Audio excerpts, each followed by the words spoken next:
बहुत सारे लोग नींद में बातें करते हैं। कुछ लोग नींद में दांत टकराते हैं, कुछ लोग नींद में चलते हैं।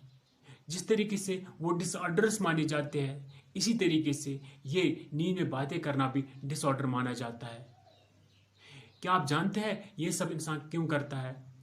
जब एक इंसान सोता है, इसकी नींद के 3 स्टेज होती है।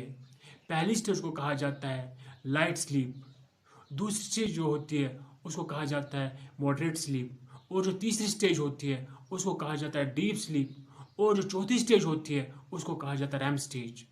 According two Canadian medical association journal, ये कहती है कि जो पहली 3 स्टेज होती है उनमें अगर इंसान कोई भी बात करता है उसको हम आसानी के साथ समझ पाते हैं, वो क्या बोल रहा होता है, क्लियरली वो बातें कर रहा होता है। लेकिन जब आखिरी स्टेज आती है जिसको रैम स्टेज कहा जाता है, यानी कि रैपिड आई मूवमेंट, इस दौरान हमारी आंखें बहुत ज़्यादा तेज़ी के साथ हिल रही होती है।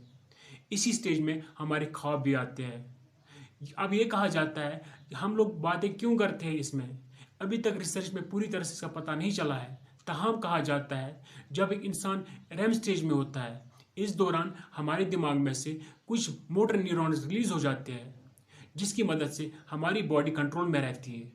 अब अगर इन्हीं ट्रांसमीटर्स में कोई प्रॉब्लम आ जाती है तो हमारी बॉडी हिलना शुरू करती है, हम लोग बातें करना शुरू करते हैं।